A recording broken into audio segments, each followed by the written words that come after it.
So hi everyone, welcome to this video. मैं हूं शिवम राउत और इस वीडियो में मैं आपको नीट स्टडी प्लान कंप्लीट बताने वाला हूं जो आपको फॉलो करना चाहिए। 1 अक्टूबर से लेकर 30 अप्रैल तक आपका किस तरह से प्लान होना चाहिए, हर चीज़ में इस वीडियो में आपको एक्सप्लेन करने वाला हूँ डिटेल से लेके। इस वीडियो को एंड तक ज़रूर देखना। देखो यार, सीधी बात यही है कि ऐसा मत सोचो कि अक्टूबर से लेकर अप्रैल तक ऐसा पूरा टाइम है, ऐसा कुछ नहीं है। ये एक मिथ है, क्योंकि आइडियली आपका जनवरी 15 या फरवरी, मैक्सिमम फरवरी 15 या बहुत हो गया तो 28 फरवरी तक आपका पूरा सिलेबस हो जाना चाहिए। ये आपका पूरा समय पढ़ाई में, मतलब पढ़ाई के लिए देना है आपको। हाँ, इसके बीच बीच में आपको टेस्ट देनी है, वो बात अलग है। पर ये जो समय, ये पूरा पढ़ाई, यहाँ मतलब इस यहाँ तक आते तक आपकी पूरी पढ़ाई हो जानी चाहिए। नेक्स्ट थिंग ये कि मार्च और अप्रैल ये आपका सिर्फ और सिर्फ मॉक टेस्ट में ही मतलब मॉक टेस्ट में वो समय जाए तो बहुत अच्छा है। उस समय तक ऐसा मत सोचना कि उस समय तक भी हमारा सिलेबस चल रहा है तो बहुत मतलब अच्छी बात है, ऐसा कुछ नहीं है।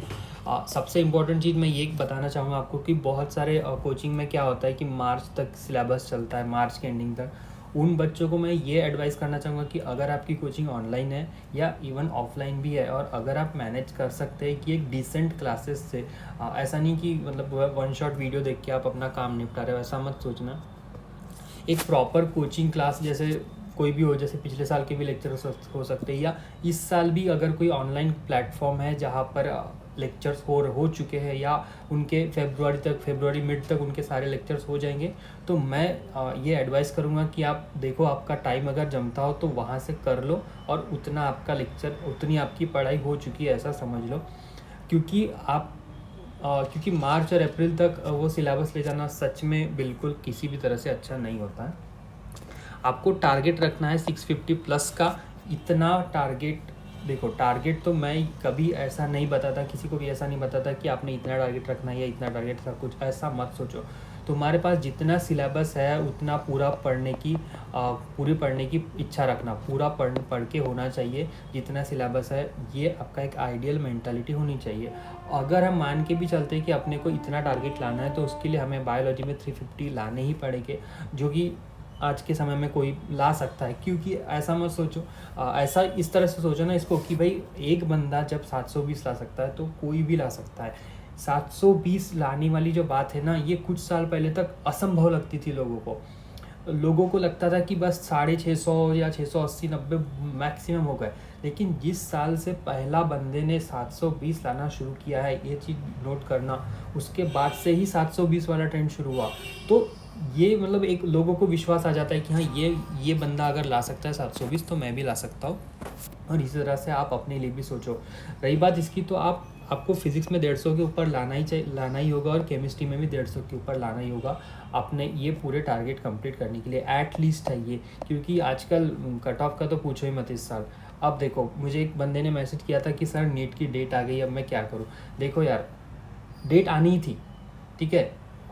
कोविड के बाद से थोड़ी इरेगुलरिटीज़ आई थी नीट में, बट अभी रेगुलर होना सबको पता है ना। तो मई के फर्स्ट संडे को होना ही है नीट, तो वो तो होना ही था ना, उसमें डरने वाली क्या बात है। तो इसका कोई टेंशन, मतलब वो होना ही था, वो भूल जाओ, वो मैटर ऑफ डिस्कशन ही नहीं है। सबसे इम्पॉर्टेंट है चूज़ योर हार्ट। इसका मतलब ये है कि देखो, अभी आपको ये जो मेहनत आप कर रहे हो, ये आपको मेहनत, जो जितनी मेहनत करनी है, ये आपको डिफ़िकल्ट लग रही है अभी के समय में, ये हार्ड लग रही है आपको। परंतु यही 2 साल बाद या 3 साल बाद जब आप MBBS नहीं करोगे और कोई और कोर्स करोगे, फिर कॉम्पिटिटिव में जाओगे, वहाँ पे भी आपको उतनी ही मेहनत करनी होगी यार। हाँ, वहाँ पे भी आपको इससे ज़्यादा, अभी जितनी मेहनत आपको नीट में करनी है ना, उससे कई गुना ज़्यादा मेहनत वहाँ पे करनी होगी। उससे अच्छा आप अभी मेहनत कर लो ना। इसीलिए बोला कि चूज़ योर हार्ट। आप चूज़ करो कि आपको अभी ज़्यादा मेहनत करनी है या फ्यूचर में जाके ज़्यादा मेहनत करनी है। ये टोटली आप पे डिपेंड करता है।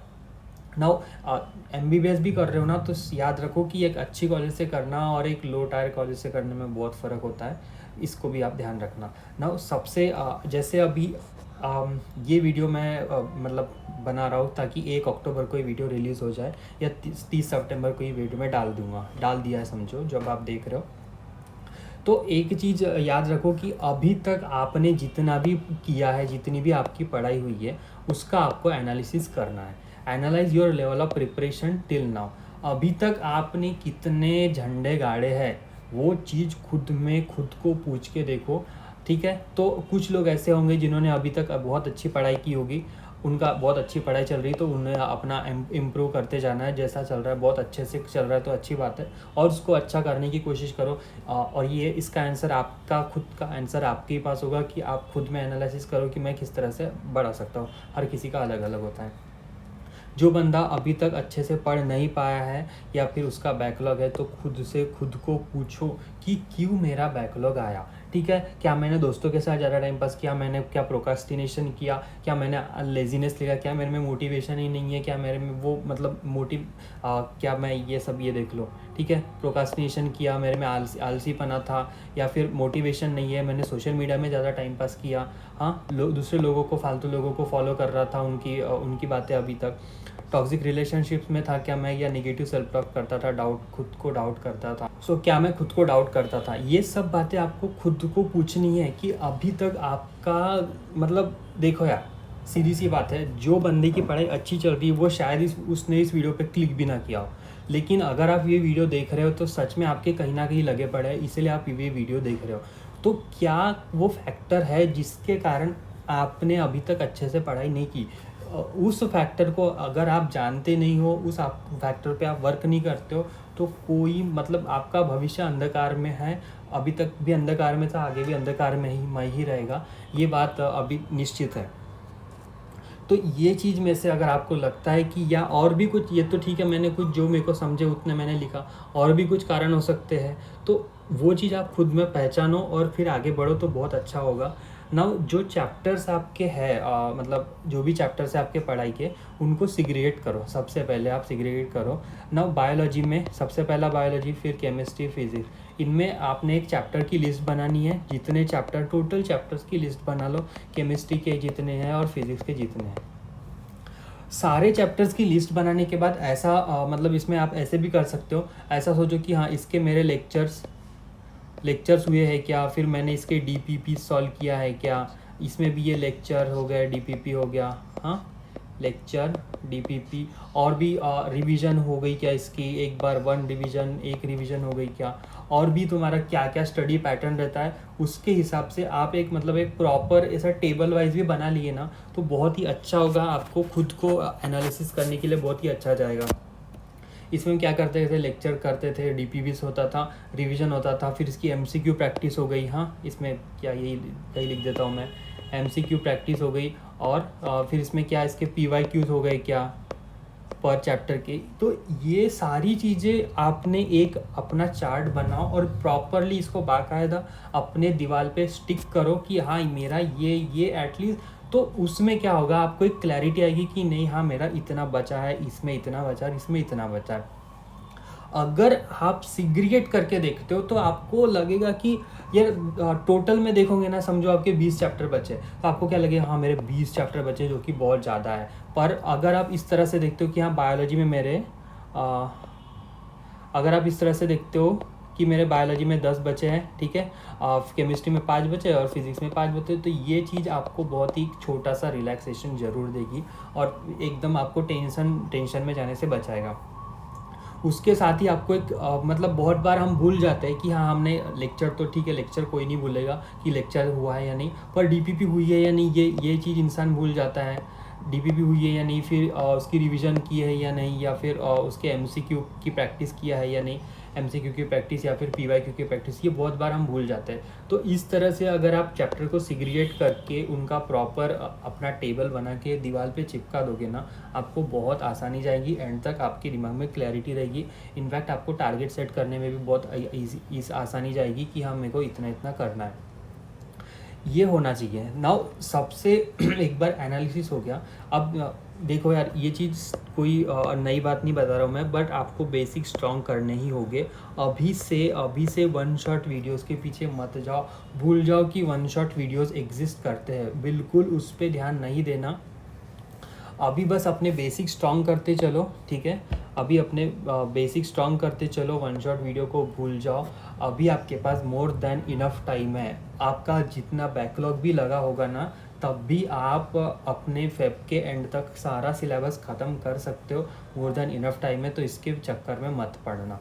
नाउ ये बहुत इम्पोर्टेंट बात है। अगर अभी तक आपने अपना शेड्यूल नहीं बनाए हो तो अभी भी समय है, अभी भी एक प्रॉपर फिक्स वेकअप टाइम तो रखो ही रखो। कुछ मत करो तो अपने उठने का टाइम और सोने का टाइम फिक्स कर लो। इसमें भी आपका उठने का टाइम ज़रूरी है, और आप उठोगे कब? जब समय पे सोओगे तब आप बराबर उठ जाओगे। इसमें ये जो है बेसिक स्ट्रॉन्ग करना है ना, तो अगर आपको लगता है कि अगर आप पानी में चल रहे हो, ठीक है, ये आपका बैकलॉग है या आपके मार्क्स कम आ रहे हैं, अगर आपको लग रहा है कि आप पानी में चल रहे हो, तो इसका मेन फैक्टर ये भी हो सकता है कि आपके बेसिक स्ट्रॉन्ग नहीं है। आपके बेसिक स्ट्रॉन्ग नहीं है, इसी कारण से ये हो रहा है। तो खुद को चेक करो कि मेरे सच में बेसिक स्ट्रॉन्ग है क्या, ठीक है। नव आपका उठने का टाइम बराबर होना चाहिए, रिवीजन स्ट्रैटेजी होनी चाहिए। अब इसको बहुत सब एक बार ध्यान से सुन लो, फिर से मैं चुटकी बजा देता हूँ, चुटकी बजा रहा हूँ आपका ध्यान इधर लाने के लिए रिक्वेस्ट करता हूँ। मैं जो बता रहा हूँ बहुत ध्यान से सुनना। ये 2 बार की रिवीजन, क्या ये जो 2 टाइम्स रिवीजन लिखा है ना, पता नहीं आपको दिख रहा है क्या नहीं, पर मैंने यहाँ लिखा है 2 टाइम्स रिवीजन। हाँ, तो इसका मतलब क्या होता है, ध्यान से सुनो। देखो, आप पहला दिन है, आप मतलब पहला दिन मतलब आप एक लेक्चर पढ़ने बैठे हो आज। तो जब आप आज एक लेक्चर देखने बैठे हो, समझो आप 10 बजे एक लेक्चर देखने बैठे या जितने भी बजे, तो उस लेक्चर देखने के समय क्या होगा, आप एक बार वो लेक्चर देखोगे, ठीक है। फिर एक बार आपने वो लेक्चर देखा, फिर आपका पूरा दिन बीत गया। सोने के 1 घंटा पहले ऐसा कुछ अपना टाइम टेबल बनाओ, ऐसा शेड्यूल बनाओ कि सोने के 1 घंटा पहले आप दिन भर में क्या पढ़ा वो रिवाइज मत करो, एटलीस्ट जो लेक्चर देखे हो उसको एक बार रिवाइज कर लो। देखो, हम दिन भर क्या क्या होता है, हमारी लेक्चर होते हैं, फिर कभी कभी मॉक टेस्ट रहती है, फिर हम प्रीवियस रिवीजन पे भी प्रीवियस मतलब पिछले बार का पढ़ा हुआ भी रिवाइज करते हैं। तो ये 3 तरह की पढ़ाई हो गई अपनी, 3 तरह का टाइम गया अपना दिन भर का। पर उसमें जो प्रॉपर लेक्चर का जो टाइम था, उस लेक्चर के टाइम मतलब जो हमने लेक्चर देखे उसको आप फर्स्ट टाइम रिवीजन कब करोगे? आप सोने के पहले। अब ये 1 टाइम रिवीजन हो गई, आप सो लिए रात भर, और अगले दिन जब आप पढ़ने बैठोगे तो अगले दिन जब आप पढ़ने बैठोगे उसके 15-20 मिनट या आधा घंटा पहले तक ना आपने प्रीवियस ईयर मतलब पिछले दिन जो लेक्चर देखे हो, ज़्यादा रिवाइज कर सकते हो तो अच्छी बात है, पर जो लेक्चर देखे हो उतना ही रिवाइज कर लिया ना, तो आपका 24 घंटे में 3 बार पढ़ के हुआ। एक पहला लेक्चर वाला पढ़ के हुआ, फिर आपने सोने से पहले एक रिवाइज की वो, और अगले दिन का नेक्स्ट पढ़ाई शुरू करने से पहले आपने जो मतलब फिर से एक बार रिवाइज की वो। इस तरह से आपका 2 बार नहीं, ये तो 2 बार रिवीजन हुई और 1 बार आपकी पूरी पढ़ाई। ऐसी 3 बार आपने एक ही टॉपिक को बार बार मतलब 24 घंटे में 3 बार पढ़ा। ये आपको बिल्कुल लॉन्ग टर्म मेमोरी में स्टोर होगा, उसके चांसेस बहुत ज़्यादा रहेंगे, ठीक है। तो ये हो गया आपकी रिवीजन स्ट्रेटजी। अभी से ये बना लो तो बहुत आपको आगे आसानी होगी, बहुत आपको मदद करेगा। Now setting targets before going to bed, ये जो चीज़ है ना, ये नीट वाले छोड़ो, सारे मिलियनियर बिलियनियर जितने भी सक्सेसफुल पीपल हुए हैं वो सारे लोग इस चीज़ को फॉलो करते हैं। ये अकेली ऐसी चीज़ है जो आपको बहुत आगे ले जा सकती है, इसको बिल्कुल फॉलो करता। ये 3 चीज़ें आपने फॉलो कर ली ना तो बहुत एक आपको अपर एज मिलेगा, ठीक है। जो भी आपको अगले दिन पढ़ना है, सिंपल सी बात है, इसमें क्या समझाओ, अगले दिन आपको जो पढ़ना है उसके प्रॉपरली टारगेट सेट रखो, ठीक है। और नींद में मतलब सोने से जाने से पहले। अब ये समय ऐसा होता है ना, मतलब अभी क्या होता है, अक्टूबर आ गया, अक्टूबर स्टार्टिंग में आपने फ्लो में ज़्यादा एनर्जी से पढ़ ली, लेकिन अभी आपको सारे भगवान दिखने चालू हो गए, आपको अपना लेवल समझना चालू हो गया। लेवल इन द सेंस आप कितने टैलेंटेड है मैं उसकी बात नहीं कर रहा हूँ, आप कितनी मेहनत कर रहे हो या कितनी मेहनत करने की हिम्मत रखते हो, वो आपका लेवल, वो रियल लेवल होता है। टैलेंट से कोई मतलब नहीं होता, टैलेंट आगे जाके रैंक डिसाइड करता है, पर एटलीस्ट आप हिम्मत करो ना तो बहुत आगे आप जा सकते हो। तो मैं ये बोलूँगा कि अभी के समय में आप एक्सरसाइज करो, ये एनर्जी बचाने के लिए आपको बहुत इंपॉर्टेंट होगा। एक्सरसाइज करना चाहिए, आपने मेडिटेशन करना ही चाहिए, और नो सोशल मीडिया। भाई एक अनइंस्टॉल कर दो, डिलीट कर दो, कुछ भी करो, फ़ोन फेंक दो अपना, मैं यही बोलूँगा। बट ये सोशल मीडिया के चक्कर में मत आ जाना, ये जितनी एनर्जी सक करता है ना उतनी कोई नहीं करता। नो निगेटिव टॉक, स्ट्रिक्टली खुद को समझा दो कि आज के बाद मैं खुद के बारे में कोई निगेटिव टॉक नहीं करूँगा, चाहे कुछ भी हो जाए। मैं ऐसा नहीं बोलूँगा कि पता नहीं मेरा सिलेक्शन होगा या नहीं, या ये नहीं वो नहीं, मेरा दोस्त ज़्यादा ला रहा है, या मतलब जो भी आप बोलते होगे, जो भी आपको मतलब कुंठित करता होगा, जो भी आपकी एनर्जी को, ऐसी चीज़ें बिल्कुल नहीं बोलनी है। सेकेंड चीज़ है लेस शुगर। देखो यार, ये मैंने रिसेंटली मुझे समझा है ये चीज़, जितनी ज़्यादा आप कम शुगर खाओगे ना, उतनी ज़्यादा आप ज़्यादा एनर्जेटिक रहते हो। तो लेस शुगर का इन दिस मतलब है कि अब चॉकलेट हो गया, फिर बिस्किट्स हो गई, या आइसक्रीम वगैरह, ये सब शुगर मतलब आर्टिफिशियल शुगर में आते हैं। इसके जगह आप फ्रूट्स खाते हो तो वो शुगर आपकी बहुत अच्छी होती है।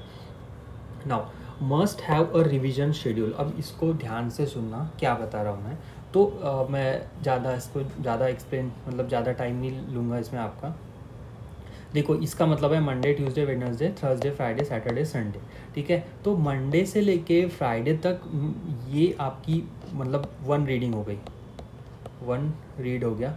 अब कुछ लोगों का क्या होगा कि मंडे से लेके सैटरडे तक, मंडे से लेके सैटरडे तक कंटिन्यू लेक्चर चलते हैं। मैंने ये मान के चला कि मंडे से लेके आपके फ्राइडे तक का लेक्चर चलेंगे। सैटरडे संडे आपका या तो ऑफ होगा, या फिर सैटरडे को होगा आपका टेस्ट, और संडे को टोटल ऑफ होना ही चाहिए, क्योंकि हर कोचिंग में एक ना एक दिन ऑफ मिलना ही चाहिए। इसमें भी अगर आपका ऐसा होता है कि सिर्फ संडे को टेस्ट हो रही है, संडे को कोई क्लासेस नहीं है, तो मेरा इन द सेंस मतलब इसका समरी बताने का ये था कि ऐसा करो कि आप अगर मंडे से आपकी सैटरडे तक भी क्लासेस हो रही है, हाँ, मंडे से सैटरडे तक भी आपकी क्लासेस हो रही है, तो आपको एक दिन ऐसा निकालना है हफ्ते में जिसमें आप हफ्ते भर की रिवीजन कर सको। पूरे हफ्ते की रिवीजन आपको खुद डिसाइड करनी है कि आपको कब टाइम मिल रहा है। आपको कितना भी करो, मतलब आपका मतलब संडे को है, संडे को टेस्ट है, तो आप सैटरडे को पढ़ रहे हो, फिर वहाँ तक टेस्ट आके टेस्ट का एनालिसिस कर रहे हो, उसके बाद कुछ भी नया मत पढ़ो। एट लीस्ट जो हफ्ते भर पढ़े हो उसका रिवीजन करो ही करो। उसके अलावा ये अगर इस चीज़ को अगर आप फॉलो करते हो तो ये आपको एक अपर एज देगा मैक्सिमम लोगों से। ठीक है, रिवीजन होनी ही चाहिए आपकी। नाउ बैकलॉग्स का कैसा करें, तो सबसे अच्छी बात अभी है कि अभी आ रही है दिवाली। दिवाली में अगर आप बैकलॉग सॉल्व अपने निपटा सकते हो, हाँ, दिवाली में आप अपना बैकलॉग निपटा सकते हो तो बहुत अच्छी बात है। और देखना मतलब आप पूछ लो, अगर आपके जहाँ भी कोचिंग है, कि पूछ लेना कि हमको छुट्टी कितने दिन की मिलने वाली दिवाली वगैरह में। वो जिस तरह से बताते हैं उस तरह से आप अपना टाइम टेबल सेट करो, अपना बना लो कि हाँ ये यहाँ पे हमको मिलने वाला है छुट्टी, और हमको उस समय कर लेना है। नहीं, अगर दिवाली में ज़्यादा छुट्टी नहीं है फिर भी 5 दिन की तो मिलेगी। 5 दिन मत, 1 साल मत मनाना दिवाली, भूल जाना, सब कुछ भूल जाना। लोगों घर वालों को बोलना कि हमको एक अकेले कमरे में अकेला छोड़ दो, बिल्कुल डिस्टर्ब करने का नहीं। ठीक है, अगर आप 5 दिन तक बिना लेक्चर मतलब 5 दिन अगर आपकी कोचिंग में सिलेबस आगे नहीं बढ़ रहा है, तो आपका खुद का पढ़ के 5 दिन में बहुत कवर कर सकते हो, बहुत कुछ हो सकता है अगर दिवाली में ज़्यादा। और उसके बावजूद भी मैं बोलूँगा कि आपको ये जो संडे है ना, ये संडे में जितना भी कोशिश करो कि जितना मतलब जितना बैकलॉग आपका बचा है उतना धीरे धीरे भी कवर कर सकते हो तो बहुत अच्छी बात है ना। What about mock test? देखो यार, अगर आप पढ़ रहे हो लेकिन मॉक टेस्ट नहीं दे रहे हो, तो मैं बोलूँगा कि अभी आप अपना पैकअप कर लो, नीट को भूल जाओ, क्योंकि आपका सिलेक्शन नहीं होने वाला है। अगर आप मॉक टेस्ट ईमानदारी से दोगे तो आपके सिलेक्शन के चांसेस है, अदरवाइज़ नहीं है। ये सीधी सी बात है, इसको कोई अन्यथा नहीं कर सकता। मॉक टेस्ट देने के बाद आपका टेस्ट एनालिसिस होना बहुत ज़रूरी है, इसके बगैर मॉक टेस्ट भी मत दो। ठीक है, अगर आपको नीट करना है तो मॉक टेस्ट दो, और मॉक टेस्ट जब दे रहे हो तो उसको एनालिसिस करो, नहीं तो मॉक टेस्ट भी मत दो, कोई मतलब नहीं है। ठीक है, तो ये चीज़ फॉलो करो। अब एनालिसिस कैसे करना, तो इसमें बहुत ही अलग चीज़ होती है। एनालिसिस करने का एक तरीका होता है, इसमें तीन बार ऐसे होते हैं कि ऐसा कुछ टॉपिक ऐसे रहेंगे जो आपने कभी नहीं पढ़े हो, कुछ टॉपिक ऐसे रहेंगे कि जिसकी आपका पढ़े हो पर आपको समय पे याद नहीं आया, या फिर आपने उसको रिवाइज़ नहीं किए हो, है ना। तो इसमें ऐसा लिख देता हूँ मैं, कुछ टॉपिक है ऐसे जो आपने कभी नहीं पढ़े हो, फिर कुछ ऐसे है कि नॉट डन रिवीजन, या फिर और कुछ ऐसे हो गए जो सिली मिस्टेक होते हैं ना। जो सिली मिस्टेक ये जो वर्ड है ना, ये पता नहीं किसने दिया, पर ये एक तो सिंपली एक बहाना है आपकी मतलब सिंपैथी पाने का एक बहाना होता है। सिली मिस्टेक जैसा कुछ नहीं होता है, आपने ढंग से नहीं पढ़े हो इसलिए आपकी गलती हुई है, उसके अलावा कुछ नहीं है, सीधी बात। एक 50-50-50 स्ट्रैटेजी मैं आपको बता रहा हूँ, ये मैं हर किसी को बताता हूँ जो भी मेरे से पूछने आता है, और मैं चाहता हूँ कि ज़रूर आप इसको फॉलो करो। 50-50-50 स्ट्रैटेजी कुछ खास नहीं है। तो इसमें सिंपली यही है कि आपको प्रतिदिन 50-50-50 बायो के, 50 केमिस्ट्री के, 50 फिजिक्स के, हर दिन अगर आप 50-50-50 MCQ सॉल्व करते हो तो आपको बहुत अच्छे चांस है कि आप 85% लोगों से अच्छे मार्क लाओगे। ये चीज़ यहाँ पर याद रखना। इसीलिए एट लीस्ट हर दिन के इतने तो होने ही चाहिए, चाहे दिवाली रहे, होली रहे या कुछ भी रहे, ठीक है, इतना होना ही चाहिए। नाउ अपनी कंसिस्टेंसी मत खोना। कंसिस्टेंसी खोलिए तो बेटा लिंक पकड़ने बहुत टाइम लग जाता है, और उतना ही मोटिवेशन, उतने ही जोश से फिर से चालू करने में ना बहुत हिम्मत लग जाती है। इसलिए कोशिश करो कि आप अपनी कंसिस्टेंसी बनाए रखो, और रिमेंबर योर व्हाई, मतलब आपने पढ़ना क्यों शुरू किए हो उसको बार बार खुद को याद दिलाते जाना। मेरे कंडीशन में ऐसा था कि मुझे अपने माता पिता को एक गर्व महसूस कराना था, और वही चीज़ मैं मम्मी पापा की अपनी तस्वीर बार बार अपने दिमाग के सामने लाता था कि यार मुझे खुद के लिए तो नहीं ना सही, पर इनके लिए इतनी तो मेहनत कर ही सकता हूँ मैं। तो इतना बहुत मुझे मोटिवेशन मिल जाता था। So guys, thank you so much for watching this.